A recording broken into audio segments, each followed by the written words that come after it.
The convention's over. Mitt Romney told us we can begin our future together. That's nice. Others told us we built it and believe in America. But what does that mean for those of us who believe in liberty, free markets, and free people? And what does our audience think about what they heard tonight? We'll ask them. That's our show tonight. And now, John Stossel.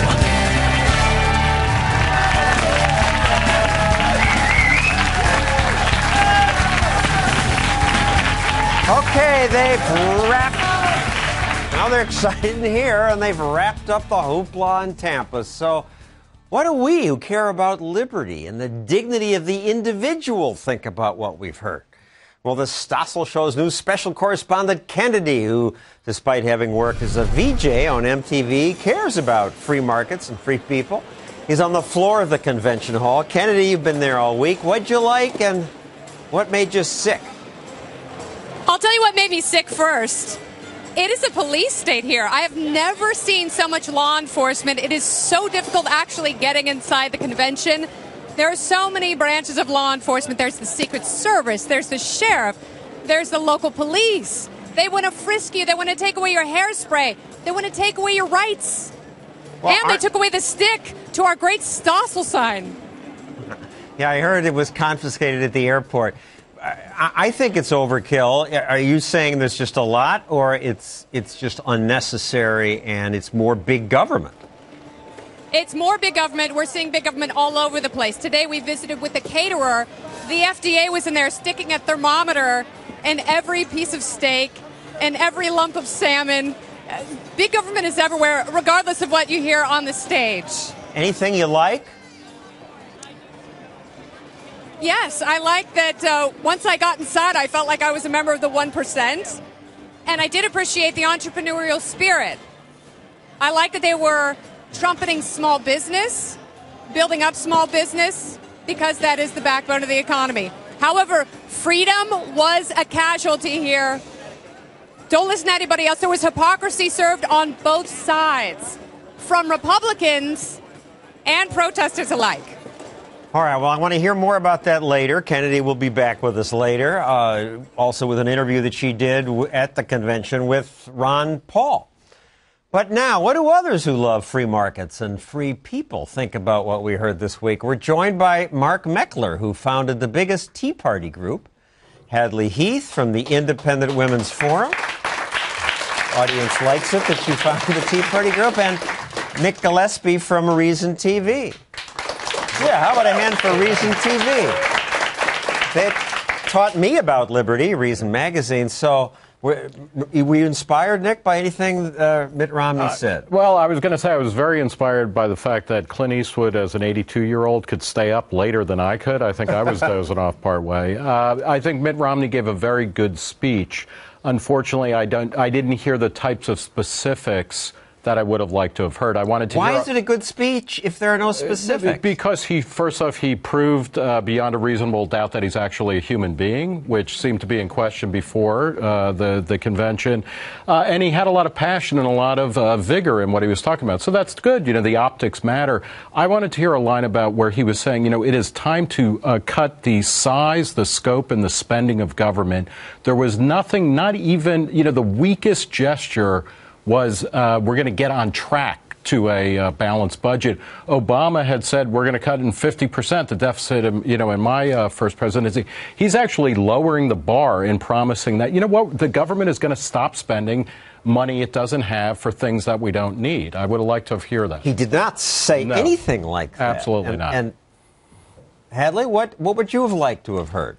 Well, I don't like the idea, the implication that Obama's doing a poor job with the economy, so Romney Ryan is just going to fix the economy. Like, government's going to fix the economy. It's just a new person behind the wheel, and everything will be better. I wanted to hear that we, the American people, entrepreneurs, business people, exchanging voluntarily with each other, creating wealth, we will fix the economy.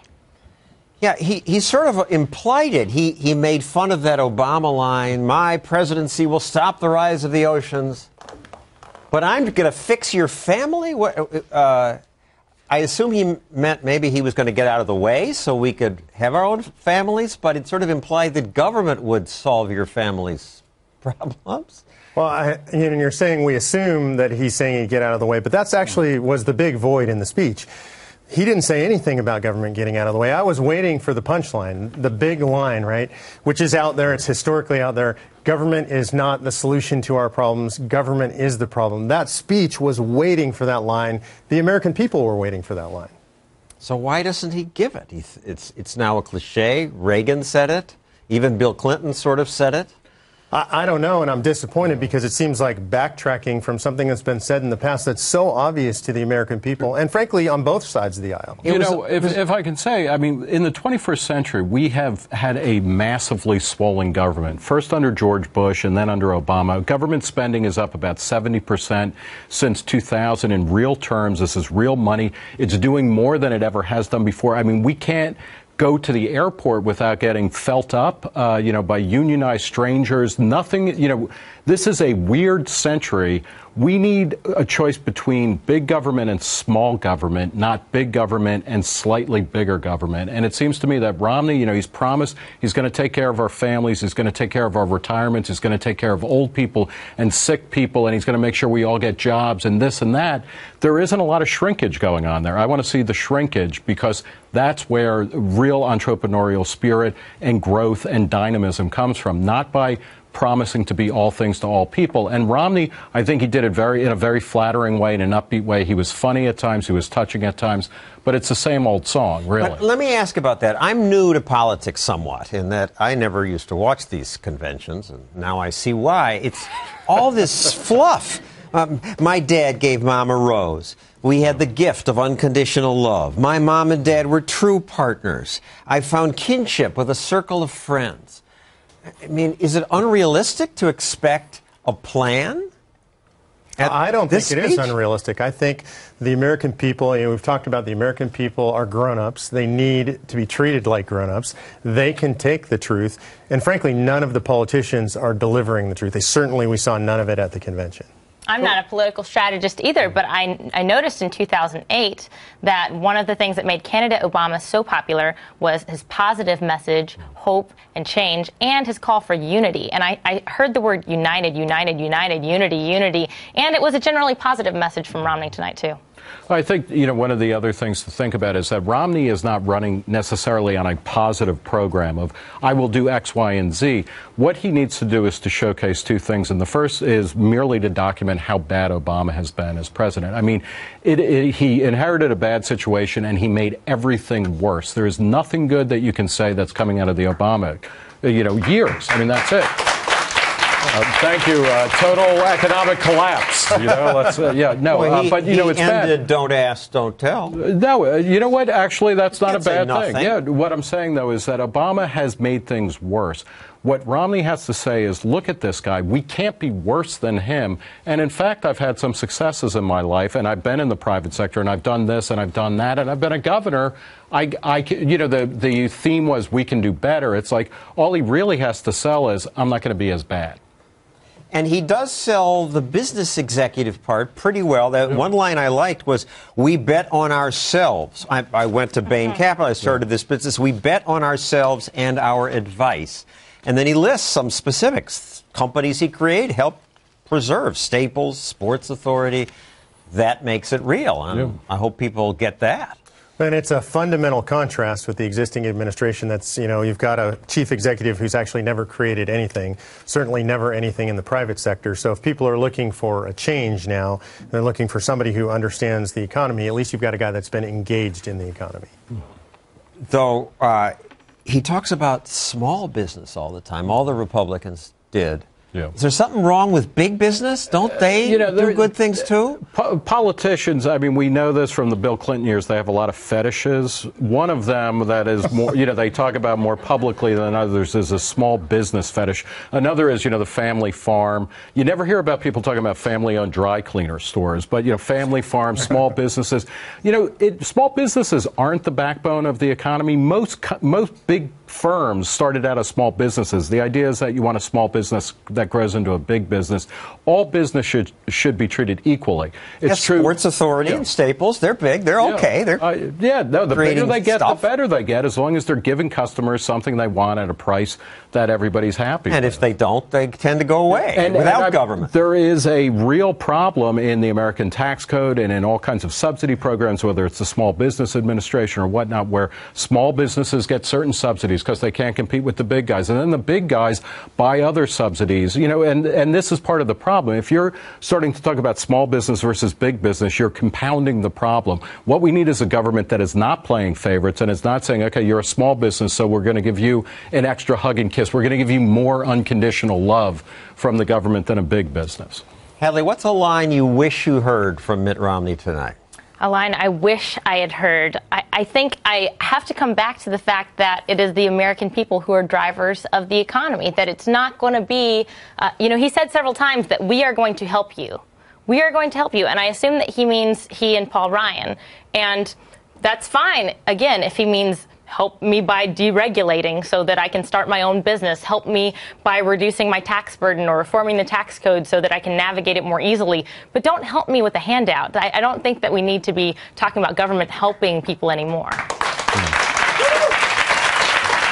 The audience applauds that. And I should also say that there are many audience members who liked the speech and were inspired by it and are less cynical, I guess, than I am and most of the panelists. Mark, what line would you have liked to have heard from Mitt Romney? I wish he would have said that it's his intent to disperse power away from Washington, D.C. and back to the people.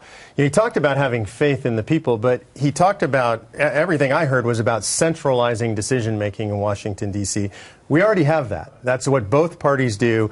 And if we're going to get a change, it's going to come from the people at the local level in the states. And he didn't talk at all about that. I really kind of believe that these are small government guys, Paul Ryan and Mitt Romney, but you barely hear it. And without the specifics, I wonder if I should believe it. Well, I think Paul Ryan's speech last night, another great performance. And, I do think it matters. People respond to that, and they practice these speeches for a reason. It had very good rhetoric about decentralized power, about pushing things away. But then when you look at the substance of his legislative record or of Mitt Romney's, it's not about cutting government. It's not about cutting regulations. It's actually about growing the size and scope of government, of voting for things like the TARP bill, voting for No Child Left Behind, be specific voting for about Medicare Part D. I mean, these are all in Paul Ryan's past. The Patriot Act. Yeah.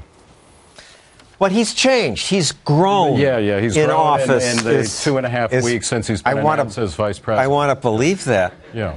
And in terms of the feeling of central planning that I hear, Mitt Romney says, I have a plan to create 12 million jobs. I mean, why not 11 or 15? How does he? Please don't create jobs. I don't want government creating any more jobs. Government creates jobs that we have to pay for.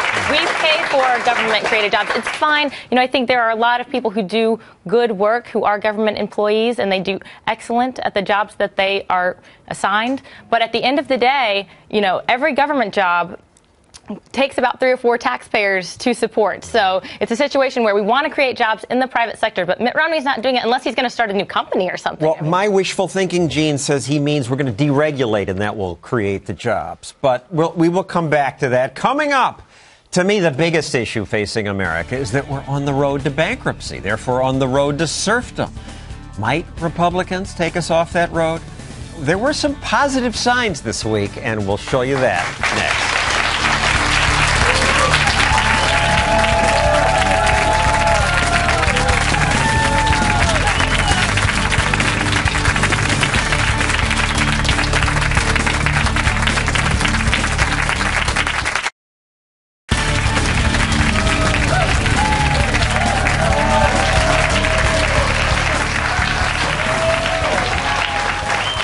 At this week's convention, politicians talked about something that in the past politicians almost always avoided saying. This explosion of debt is unconscionable and unsustainable. An American government that continues to borrow money that will mortgage the future. When they say we have a duty to grow government even when we cannot afford it, does it sound like compassion to you?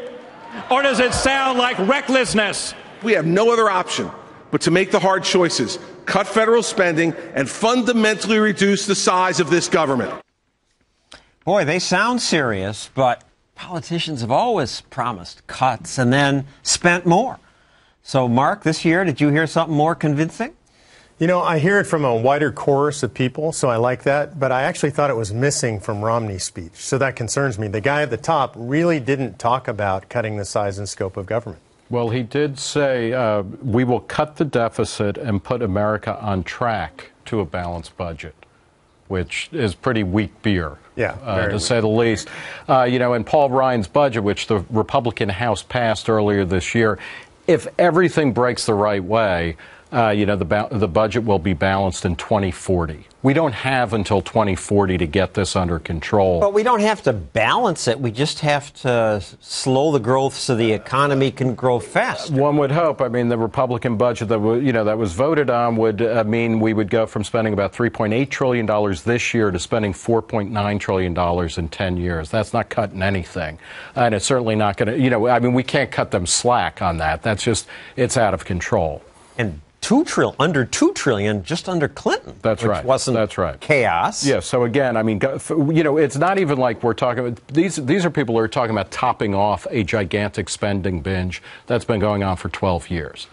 Basically, and they still can't bring it in their minds to just say, you know what, we spent $3.8 trillion this year, we're spending $3.7 trillion next year, and we got to get used to it because we blew it all on hookers and cocaine, and now the bill has come due, and we're not going to be able to squeeze more blood out of a stone. Romney's talking about bringing the government down to 20% of the economy, but it was lower under Bill Clinton. That's right. His last year was about 18%.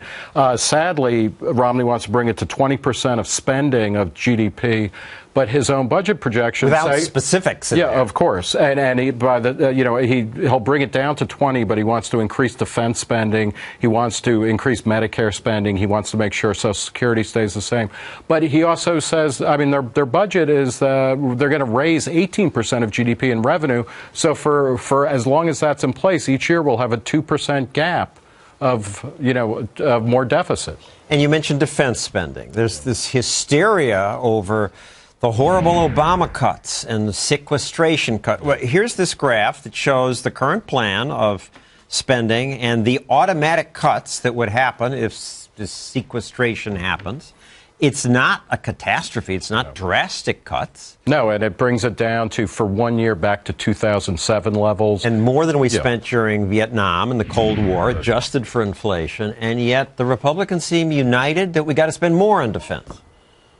Everybody's beholden to somebody in Washington, D.C., so you have a huge defense lobby, and they spend millions of dollars making sure that these guys don't want to cut defense. So you're saying they're all prostitutes, that they don't believe it? Well, I didn't use that word, but, But you're saying that they're just bought off by defense contractors? I think they really believe it, that we can bomb Iran and that'll work well. The bottom line is for whatever the program is, whether you're talking a welfare program or defense, Americans, from a common sense perspective, understand you can't spend money that you don't have. And they figured out, because the game's up now, that you can't just keep printing money to pay for these things. The United States is already spending about half of all military spending around the globe. It's like 45%. We can reduce that and increase our safety because, the past decade of reckless and very expensive wars that we were constantly being told it's only going to take a long weekend, it's not going to cost very much money. That was all lies. And, Rand Paul was the one politician of either party, and at the Republican convention of all places, he said, Republicans have to understand that every dollar that is spent on defense is not necessary or spent well. That's a message that has to sink into both parties because the Democrats are, big spenders on defense, too. This, when they're talking about, Romney's talking about Truman and Reagan, these are Cold War presidents. Cold War is over. Islamic threats are not existential. Maybe we're naive. You're libertarians. You want to cut all this stuff. These guys are professional politicians. They know what works. They're not saying this. Maybe if you say this, you lose. I think we can safely say we can bring the boys home from Germany. World War II is over.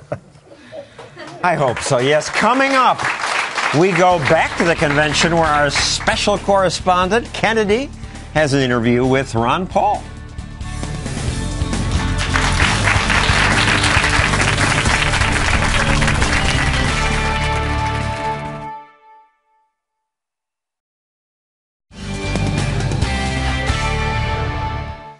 For the past week, Kennedy has been our correspondent at the Republican convention. I asked her to try to cover what the mainstream media doesn't. So she first checked out the anti-capitalist protesters' complaints about corporate rule. Corporate rule has got to go! Two party same goal! Corporate rule has got to go! In these complaints about Wall Street, Kennedy saw hypocrisy. High streets! High streets! High streets! They all use Max. They all fly United. They all pump their cars full of Chevron gas. Say no to the corporations. I mean, me personally, I'm really worried about the environment. What kind of computer do you use? I use a 5-year-old Mac. And that's a corporation? I know. See, the thing is... Is there a non-corporate computer? Because I haven't seen one yet. I don't think so. So, Kennedy, did they make any sense? They make sense to themselves. The anarchists, you think these are going to be the freedom lovers? They want their own set of laws. They really don't love freedom across the board. No one does. They're a little hypocritical. I hear there are people who call themselves anarchists there, and they're calling for more regulation? They are. They want regulation on corporation. They want their own form of government smothering. Even though they say they're anarchists and they wear the pretty masks, it's hypocrisy across the board. All right. Well, there weren't that many of them, so let's move on, because Kennedy also covered the convention with Ron Paul's success in mind. Republicans kept talking about freedom and opportunity. You're the party of opportunity unless you're gay. We can agree to disagree on certain issues, but at the end of the day, we have the right message and the right team to win. On Tuesday, Ron Paul delegates tried to at least nominate the candidate they had pledged to represent. Ron Paul! Ron Paul! But the Republican rules said to do that, you need delegate signatures from 5 states. Paul got petitions from Nevada, Minnesota, Maine, Iowa, Alaska. But the party then changed the rules on the spot. They said delegates need petitions from 8 states. In other words, it's like changing the goalposts in the middle of a game. So Ron Paul made a brief appearance on the convention floor, but nothing official. Kennedy caught up with him right before he left. Dr. Paul, congratulations on your campaign and igniting your supporters' passion. We have seen those delegates. They have clung so hard to their beliefs. They're really fighting down there. What did you say to them when you went on the floor? Well, it was mostly pretty much social encouragement. Thank you. I love your enthusiasm. Do your best and that sort of thing. Nothing, no particulars. They're fighting for the soul of the party. They want to keep your message alive. How do they do that? Everybody has to do what they think they're best at. Yeah. Some people may run, some people might support other candidates, but everybody has to study. And that's what amazes me. They usually go and study, and they read economics, and they change their careers and all. So I'm utterly amazed about what they do. One thing they did was have another big, passionate rally. Thousands of people showed up. Few politicians get anywhere near this crowd. Even Ron Paul isn't certain why so many come. I can't claim anything special. All I can claim is a sincere interest and determination and conviction that the spirit of liberty, the principles of liberty, and all that we talk about, they're correct. And I always say I recognize my shortcomings, and I don't pretend that, I'm the greatest speaker or anything else, but I am convinced that if we pursue and follow up and advance the cause of liberty that was given us in our early history, we don't have to go back to the dark ages of authoritarianism. We are the future. Yeah. We aren't the past, we are the future. And that's what a lot of people... Speaking of that rally... talk about young people, they are the future. Gary Johnson would like to accept the baton from you. Is it yours to pass, and are you willing to do that? No, I don't have any power to pass anything. Yeah. Do you support him? I think he's wonderful, and I think he's doing a good job, and people should look at him, and every individual should make up their own mind. Okay, he wouldn't come out really endorse Gary Johnson. Gary Johnson, for those of you who don't know, is the Libertarian Party, the head of the Libertarian Party ticket. Ron Paul has run as a Libertarian. Kennedy, what do you think? The vibe you got? I think that he stopped shy of an endorsement, but I think you're going to see a lot of Paulites who have been disenfranchised at this convention by the Republican establishment. They're going to take a good hard look at Gary Johnson and the Libertarian Party. the Paulites held a press conference today outside, and not just them, the Tea Party movement and other grassroots movements like Rick Santorum, who have been squashed with these rule changes. And they're not happy about it. All right, well, I have a point of view, and I'm okay with Santorum being squashed, but I didn't like Ron Paul being squashed, and his delegates there, was there acceptance? This is just part of the game. Maybe Ron Paul's son, Rand, will carry on the banner, or are people, were they upset? Here, the delegates have worked so hard, they were upset, and they tried to get him to speak on stage. They did whatever they could to get him in nomination. It didn't work, and they were turned away. Will they turn to Rand Paul? Will they turn to Gary Johnson? Time will tell, and it's up to the individual. That's what Ron Paul wanted to get across to his supporters. They played a tape of Ron Paul, and afterward, a lot of the Paul delegates just walked out protesting. Yeah. Did the convention notice that, or was it a big thing, small thing? No, they did notice that. There is discord within the Republican Party. They're trying to make it seem like this is a completely united party, and it's just simply not. And we have seen the fissures exposed this week. And if Mitt Romney loses, the party will dissolve a little bit and will have to reinvent itself.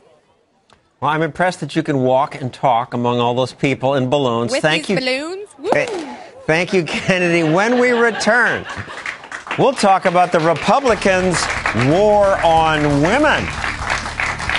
What's that?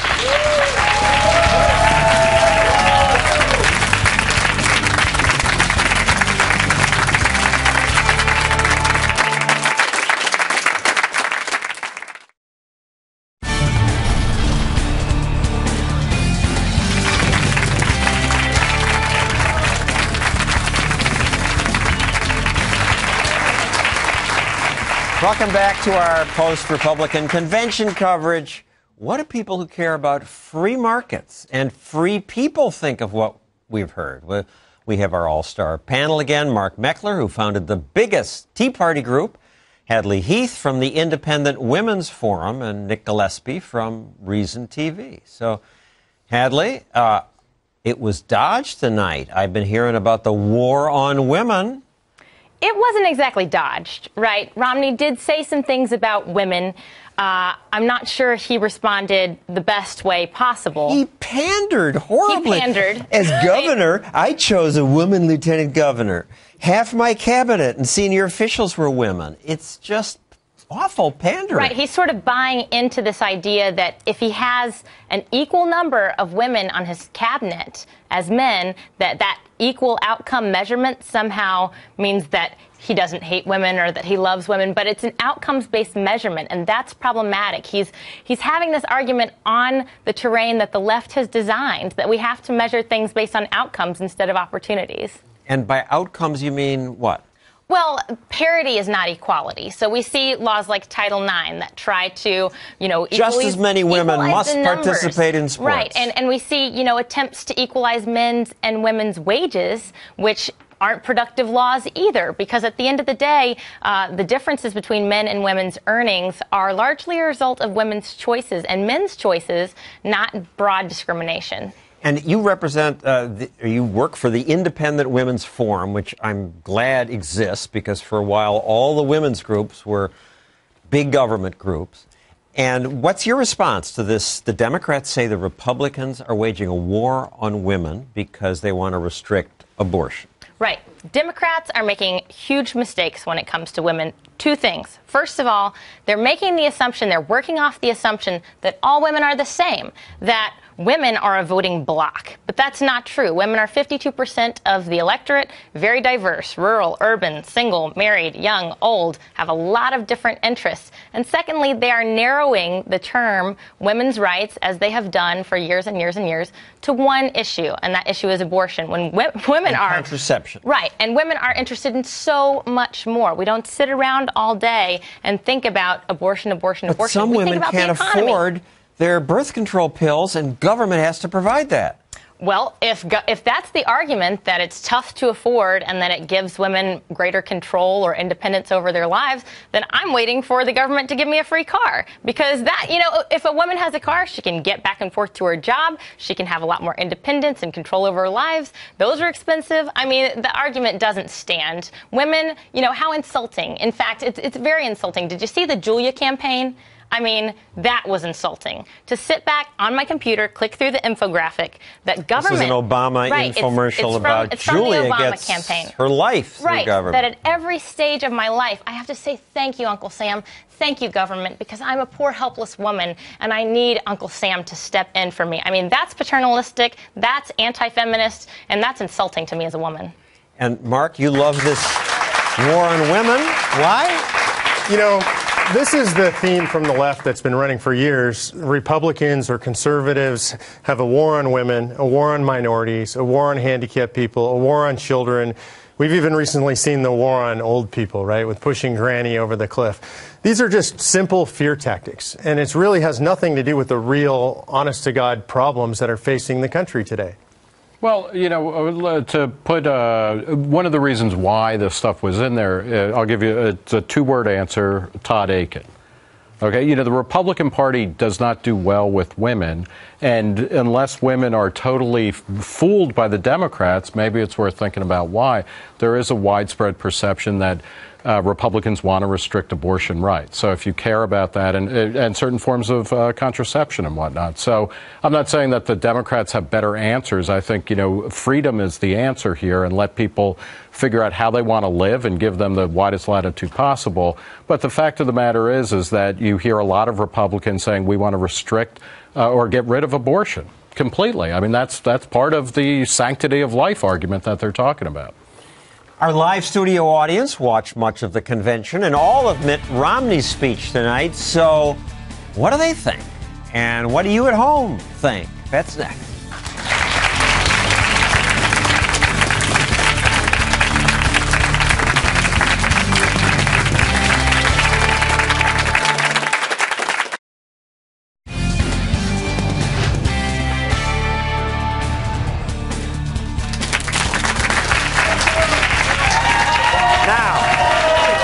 Participation. We're here again with Mark Meckler, who founded the biggest Tea Party group, Hadley Heath from the Independent Women's Forum, and Nick Gillespie from Reason TV. First, from my Facebook page, Donna Pignon writes, I hate that it's like a scripted pep rally. The minority voice is ignored. Silence, no debate. Me too. I mean, isn't that what a convention, you're supposed to have arguments about ideas? I mean, really, the convention is an infomercial. It's meant to be a pitch. The debate comes when we have the debates. $18 million taxpayer money that they voted that we have to pay for this. That's outrageous, and we just shouldn't do that, especially in these times. All right, let me go to the audience here. Yes, sir. I hear a lot of rhetoric from the Republicans about how they reaped the benefits of immigration and how their parents came in, and now that they were given this opportunity because of being immigrants in the U.S., do I not hear them saying anything about opening up the borders for immigration? I think that's a great point, and this is the thing that's so frustrating about the Republicans. Their rhetoric is sharp, but the reality of their policies are terrible. Obama is the worst immigration president in memory. He deported in 3 years. He deported more people, or almost as many people, as George Bush did in 8 years. And Mitt Romney is losing. But now he has this amnesty program. It's temporary, short-lived, and it affects very few people. It's a total symbolic gesture when he realized he was losing the Hispanic vote, which he took for granted. Mitt Romney is going to lose the Hispanic vote to a guy who deports Mexicans, like some kind of horrible Spanish conquistador. This is, it's really disturbing. The Republicans do not understand where the rhetoric comes from or what it means. They should be opening the border and saying, anybody who wants to work here, you're an American wherever you're living, come live here now. On Facebook, Matt Allen says, it's just more pandering, more saying what most people want to hear. I'll fix your problems if you elect me. Why can't we get someone that'll stand up and say, I'll restore liberty, but it's your job to fix your problems? Well, a lot of people have already decided who they're going to vote for, right? Every election cycle, there's about 40% of people who are going to vote for the left, 40 on the right, and there's this juicy 20% in the middle that everybody's after. But I'm curious, who among those swing voters watches the conventions? Well, who reads the platforms? Who, I think that they'll probably tune in for the debates, but I do think this is sort of preaching to the choir, time to rally the base. I understand it's kind of a big circus. But wouldn't it be a shock and a good thing to say, no, you individuals, free people, solve your problems? I mean, that's what I was looking for, certainly. And there are politicians who are saying things like that. We saw some of that in the lead up to Romney's speech. Unfortunately, not in his speech. There are politicians like Scott Walker who are saying what they're going to do, and then they actually do what they say. We just need a lot more of that. Yes, ma'am. I've heard a lot about achieving energy independence and promoting free trade. Aren't these contradictory goals? Yeah, I mean, I don't like the phrase energy independence. It seems crazy to me. We're an interconnected world. It's a global world. We really don't want to be energy independent. The idea is we have... Well, why not? Well, because we are an interconnected economy worldwide. I mean, we don't want to cut off those nasty Canadians. That's not what this is about, right? We want to be trading... Mexico. Right, we want to be trading with other nations. It's a very good thing. It lowers prices. It increases standard of living worldwide. It spreads freedom and liberty. So we want to trade with the world. But Romney talked about, I'm going to give you energy independence to create jobs. The right word is abundance. We've got a lot of energy in this country, and I think what he should be talking about is tapping all of our resources. That's the real deal.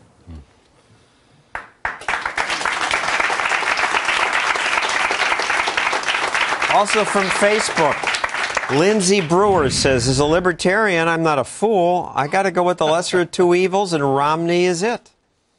He's the lesser of two evils. Well, yeah. On the other hand, she says, maybe if Obama gets elected, our party will be nominated next time. As a libertarian, I'm a small L libertarian. I don't belong to a party. I get a lot of heat from my Republican and Democratic friends who say, like, how can you not vote for one of the people who's supposed to win? And, I'm not the problem. I've laid out at Reason.com today, I laid out exactly what Romney and the Republicans can do to win my vote. They can cut spending, they can cut the military actions, and they can stop, trying to tell me how to live my life in my own bedroom. They say they want to be out of the boardroom. They got to get out of the bedroom, too. But, they have to come to us. I mean, you were talking about independent swing voters.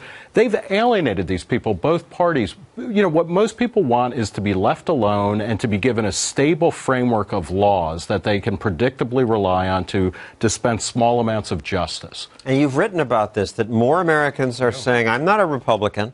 I'm not a Democrat. It's about 3 million people since 2008 have disaffiliated with the Republicans and Democrats, and they're not necessarily libertarian. No, they're not. They're not. But I mean, they're definitely not Democrats and Republicans anymore because they have seen the petty differences between these two, and they've decided they need something new. That's the future. Thank you, all of you, panel. Thank you, Nick, Hadley, Mark. When we return, I'll give you my take, what I wish Mitt Romney said.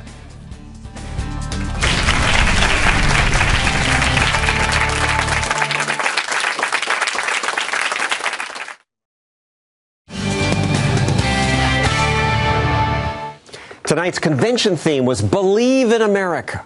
That sounds so nice, but it's a platitude. Mitt Romney's speech was filled with platitudes. We will honor America's democratic ideals. We're united to preserve liberty, building toward a better future. It's all platitudes. The whole convention was an infomercial, not news. Nothing much gets decided at these conventions. There wasn't even any open debate at this one. It's wrong that Democrats and Republicans collude to force taxpayers to partly fund these infomercials. But since we helped pay for it, let's expand on the platitude believing in America. Had there been an actual open debate at the convention, we might have also heard something like this. Believing in America means immigrants who want to work can come here and work legally. Believing in America means putting America on a sustainable financial course. Mitt Romney barely mentioned anything about that or cuts tonight, but it is true. At this convention, we did actually hear some honesty from politicians about our bankrupt future. Our debt is out of control. We're going broke. We need to stop spending money we don't have. Right, but to really Cut spending means we have to slow the growth of Medicare and Social Security and military spending, too. We can't afford it all. I didn't hear anything about that. Believing in America means individuals get to decide how to run businesses they create, yes, but not just their businesses, their lives, too. Who they marry, what family means to them, and what they put in their own bodies.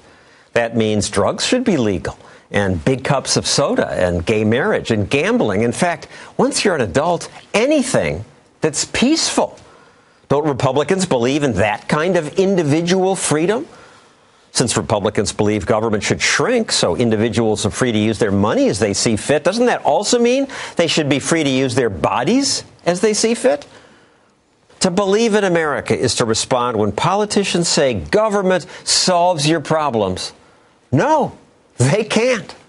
Government fails, but individuals succeed. And America will prosper if we let that happen. And that means not doing what Republicans used to do, hire more regulators and spend more on things like compassionate conservatism. No, it means keeping the peace and then leaving free people alone so free minds and free markets can work magic. That's the America I believe in.